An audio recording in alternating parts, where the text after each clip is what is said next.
Effectivement, notre fils, lorsqu'il était petit, avait une écriture difficile à lire. À un moment donné, j'arrivais pas à lui faire réciter ses leçons, à réviser avec lui ses leçons. Je me souviens d'une leçon de géographie impossible à déchiffrer. Et donc, j'ai fait des recherches un petit peu et puis j'ai découvert donc ce métier de graphothérapeute. Donc, j'ai emmené notre fils faire un bilan et une rééducation et ça l'a beaucoup aidé. J'ai donc flashé sur cette profession à ce moment-là parce que moi j'adore l'écriture sous toutes ses formes et ça m'a vraiment emballée. Je me suis dit mais en fait ça m'a flashé et maintenant je vais m'y intéresser de plus près. Et donc effectivement j'ai fait une formation de graphologue professionnel pour avoir les bases techniques de l'écriture et ensuite une spécialisation dans la rééducation graphique. Mon fils a continué ses études sans problème et moi j'ai commencé à aider d'autres enfants en épousant cette carrière. Donc maintenant ça fait 6 ans et demi que je suis graphothérapeute. Je continue à me former, il y a toujours des choses à apprendre et je suis graphothérapeute clinique et pathologique parce que comme ça je peux recevoir également enfants, adolescents ou adultes qui sont porteurs d'une éventuelle pathologie du type autisme, sclérose en plaques ou maladie de Parkinson pour les adultes, et aussi tous les autres enfants, adolescents ou adultes qui ont besoin d'une rééducation de l'écriture. Tu vas monter et faire une boucle de chaque côté. Les deux bras font le même dessin en même temps. Ok, puis tu montes le plus haut que tu peux.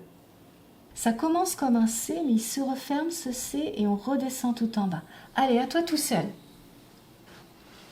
Le C, on le ferme, on redescend. C'est bien. Encore.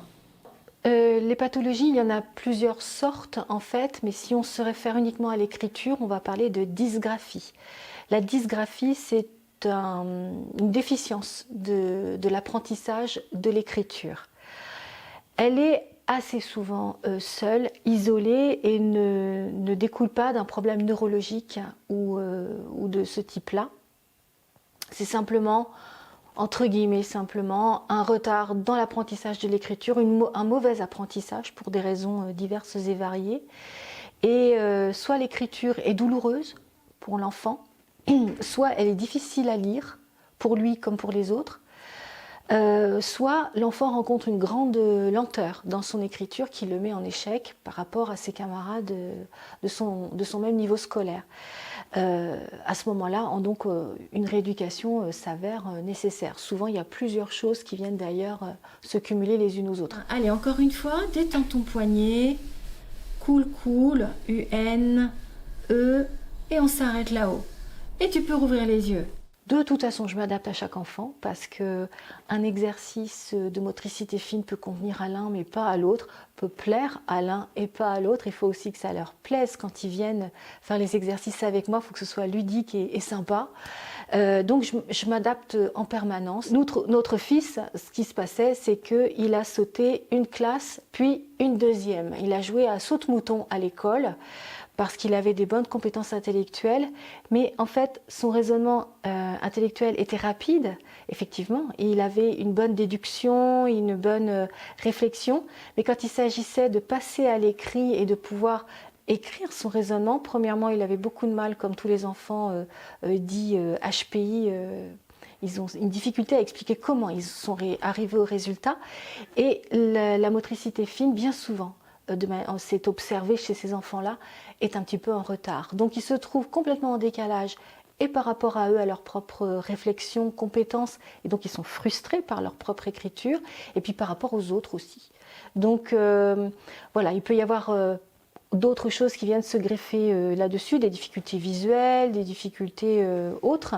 Mais en tout cas, pour notre fils, c'était ça. C'est qu'il réfléchissait plus vite qu'il ne pouvait écrire, et du coup, son écriture se trouvait déstructurée, abîmée et difficile, très difficile à lire. Ce qui va éveiller l'attention des parents ou d'un enseignant ou d'un professionnel autour de l'enfant qui remarque, c'est une écriture difficile à lire, lente ou douloureuse. Et parfois, les trois. Mais on va dire que c'est vraiment les 3 gros critères pour consulter un graphothérapeute. Fort heureusement, ce sont des suivis courts. Moi, c'est une séance toutes les 2 ou 3 semaines, entre 6 et 10 séances environ. Et je donne 2 petites minutes d'exercice tous les jours à faire à la maison. Allez, il faut que le pouce y plie là, ici. Hein.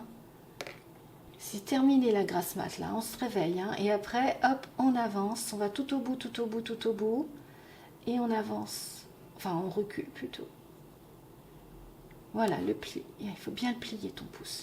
Voilà, très bien. Et on avance. On va tout au bout. La petite chenille sur son bâton. Ouais, très bien. 2, 3. Très bien. 1, 2, 3. Oui. 1, 2, 3. Super. Encore. 1, 2, 3. Ouais. 1, 2, 3. 1, 2, 3. Tu sais compter en anglais? Oui. Allez, on y va. 1, 2, 3. 1, 2, 3. 1, 2, 3. Pousse le crayon avec tes doigts. Voilà, et là tu remontes. Ah, t'as un peu trop été sur la droite. Mais c'est mieux déjà. Regarde où il est ton pouce. Il n'est pas sur le crayon. Voilà. Allez, on revient ici. Maman. C'est le mot le plus important. Logique. Bah oui. Si on n'est pas maman pour nous emmener. Ah, c'est clair. Ça c'est moi. Là c'est Lucas avec un A qui est un petit peu déraillé. Mais après là celui-ci c'est Lucas. Hein. Il est nickel ce maman. Hein. 3 fois tous les jours au crayon à papier comme la dernière fois. Si on se trompe on gomme pas. C'est pas grave. On le refait à côté.